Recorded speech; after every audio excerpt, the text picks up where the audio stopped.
I've done 3 work trips with my son, and there's a whole tam jham that Yeah, comes the with it. entire, first of all, it was like what Bharat used to go, the nanny is going, my mother is going, and then my trainer, physio coach and all have become secondary. I was like, what is this? Like, I'm not able to understand. I'm going to play a tennis tournament, or what is this? We're going to a nursery. So Absolutely. two people are going, he's going, and I needed it because unfortunately, I didn't want him to be contained to one room, and like I was also like, I was like, I want him to go out and do this, whatever, even when I'm playing this, that. It was challenging. I mean, I won't lie, how can it not be one trip No, with I a child and people come back and they're like, I need a holiday. exactly. So I took my son to Cannes Film Festival, and he was about he was about 6 months old. Hmm. And I'm giving in, and in Cannes, the apartments are all so small. The entire team is staying together in that apartment. I'm doing an interview in the hall, and Sir decides to wake up from his nap, like howling. So it's just, even in those moments, and we do like a 2-3 day trip because it just economically makes sense to that the team is flying in. You don't want to extend it too Yeah. much. We're trying to cram so much work in those few days, but then you're you're still having to prioritize what the baby wants and needs, because when you keep looking at the when you looking at the larger picture, you're like, And I think that's what mothers have to be so, I mean, credited for, because men and women, and that's why I said, when it's not an equal world. Right at the it's not. beginning of this conversation, I said it's It's not an equal absolutely not. world, because as men and women, we both are part of creating a human being. They get back to work and they get back to doing what they want and take work trips, and we as women, yes, we get back to doing that as well, but we also have to do this whole, and most of the time, right? Like I mean, if there's a ratio, even though a lot of women might say, yeah, no, my husband is very like hands on. Yeah, he might be hands on, but like in a ratio, it'll still be a 75-25. It's not going to be a 50-50. It just cannot be, because those are the roles. Why do you think that is? I think that those are the roles that have been defined over generations and over uh, time, where a woman is supposed to be the caretaker of the family, is supposed to be the homemaker, is supposed to um, make sure everything is okay and all that. And then came women like us who said, no, but we also want to work and we also want to do things that are outside of the box, that is not just being a teacher or a doctor or whatever it is, a normal 9 to 5 job. We want to do things like this. And I think we as women are also unlearning that part, that era of life. I think that is a mother's instinct, and I don't think we can ever unlearn that. I don't think that's ever happening. No, but I do think we take on way more than We need to. we need to. 100%. 100% we do, but I'm saying that also comes a lot from instinct, right? Um, so then there's, like I said, then there's women like us who say, no, but we want to work and we want to do things and we want to travel and achieve things that are different. And that's where the whole problem comes in, because then people assume that we should choose. And my question is, if the man is not supposed to choose, then why are we supposed to choose? Right? So then they're like, yeah, but if you want to do this, then you shouldn't have had a child, na? Right? How many times have we heard that in our lives? नहीं, अगर तुम्हें फिरना था तो तुमने बच्चा क्यों किया? Like, so because that is the way the world works, and we're so tuned to telling women that they need to choose between saving your marriage or saving your home and work. How many women are told that you should choose, you have to take care of your husband, or you have to take care of your home? How will you do it if you're going to work? But for me, the problem is not the question. For me, the problem is that the question should be asked to both people. Yeah, I agree. I don't have a problem with the question at all, and I'll happily give an answer to that. But for me, the problem is that if you're asking me that question, then you better be asking the man the exact same question. Because it took 2 people to create a human being. 2 people are responsible for this child. But all of a sudden, once the child happens, The man happily goes back to doing as if the life was as is from before. The next day. The next day or the next week or whenever, right? But the woman is the one who's basically now thinking, okay, now what do I do with my life? Like, am I a full-time mother? Am I a full-time worker? Am I a worker and a mother? I'm not gonna say that every single person in the world is like that. But I think the solid majority is. Especially in India. Right? We're I going think to in have the these subcontinent conversations. for sure. I think Yes. for sure because the subcontinent is a more see coming back to our first statement that I made. Do we live in an equal world? No, and that world also includes the West. We also don't live in an equal world in the West. There It's just either. that there are some countries or areas of the world that inequality is more pronounced than the others.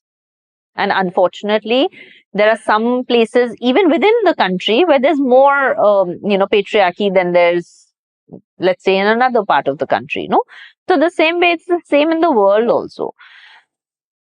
Personally, have you ever felt like, professionally, I know there's been a lot of, and I'm going to come to that. But personally, have you ever felt like you've been in a position where the patriarchy has been impossible to digest? Of course, many times. I mean, many times. I definitely think that. Have you ever heard of a man being questioned about his outfit? No, right? Like any sport anywhere in the world, a man will never be questioned saying, why are you wearing that and playing? They might comment on it, but there's not going to be a controversy on it, no? So I think that that is just one small example in like And so such a what large. happened when what was your reaction? I mean, I was Because 18 years it's like old. tennis attire, right? No, but I It's was 18 years old, and at that time, it was a lot was media created, unfortunately, because that was what was selling. So, like I said, it got boring to talk about now forehand and backhand, and also they were yeah, started so talking this about is all what this nonsense. Yeah, they didn't want to talk about me winning, and they didn't want because that was just because as long as the sports journalists and stuff were there, it was fine. It's when this tabloid started getting involved, then they get into all this kind of stuff, So it was so blown out of proportion. So I'm just saying that there are many small instances in my life that some made the paper, some didn't make the paper, some happened over a conversation, some happen over media, some happen at a press conference. yeah. What about personally? Professionally, yes. And did you ever, there's so many times the reason I ask this question is because there are so many times that you're Sania Mirza to the world, but people still forget that behind closed doors, right? There is a certain you've earned that title, you've worked for it, and there's still there is a patriarchy that comes at play. But patriarchy is within us. So it's not going to change just because I'm Sania Mirza or somebody else is not. It doesn't matter. Patriarchy comes in different shapes and forms, and it comes in different languages, and it comes at different faces made at you. It comes at social media. I mean, you go on social media and you see the trolls. The kind of trolling a woman gets and the kind of trolling a man gets, even in that, there's patriarchy. Right? For me, like when a man and a woman walk into an office to offer an interview for a job, or a man and a woman walk on a tennis court to play, doing the exact same thing, the woman will always first be judged by the way that she looks. That's the reality of life, unfortunately. First, they will judge that, then they will see her credentials. But the man, it doesn't matter how he looks. He will first be judged by the way he speaks or by the way that he carries himself. There'll be stuff like that. You'll see the person first. Yeah, they will see, what is he bringing to this job? But the woman, the first thing will be like, oh, nice looking woman, or not nice looking woman, or fat woman, or thin woman, or whatever, like, oh my God, she's a bit overweight. Oh, she's. Even when we get pregnant, Like you're constantly told of like, oh my god, like, you know, oh, you've put on this weight, when are you going to lose it? And then people expect you, the minute you pop the baby, that 25 kilos that you put on must just disappear like it's gone, On the right? table. On the table as you have delivered the baby, the 25. Because after 1 week when they see you come out of the hospital and say, oh my god, she's still looking so fat, like, I mean, what are you expecting? You know, so I'm just saying that that patriarchy is so within us. It's so deeply like engraved in our beings. It's going to take a few generations more for it to come out. And that patriarchy, unfortunately, is there in women as well. Yes, towards of them. course. Of course. You know, because they themselves, I think, don't feel. It's also them reflecting their insecurities. So, no, I'm saying, like, you know, people talk about women empowerment, right? Like, this word is like thrown around a lot, like women empowerment this and women empowerment that, and we're doing this for women empowerment.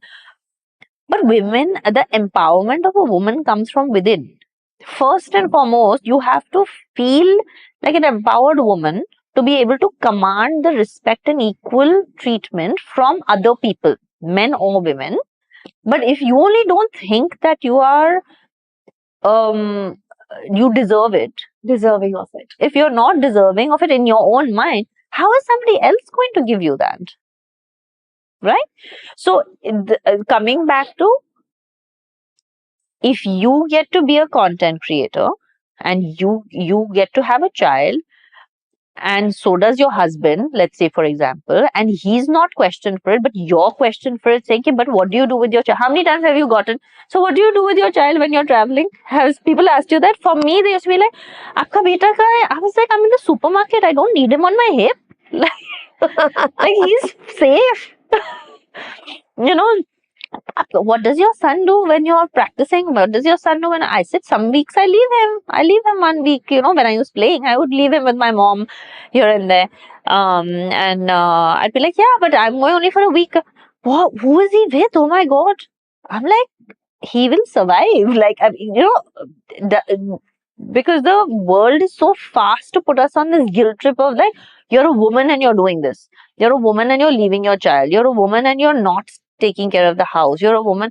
Like, I don't know how to cook, for example. That's just I hate cooking. Same pinch. Yeah, I'm not interested only in that. Like, I'd like to eat, but I was like, I love to eat. Yeah, I love to eat. I just don't have the patience to cook. So that is a norm. Like, this becomes a norm that because you're a woman, you must know how to cook by. Yeah.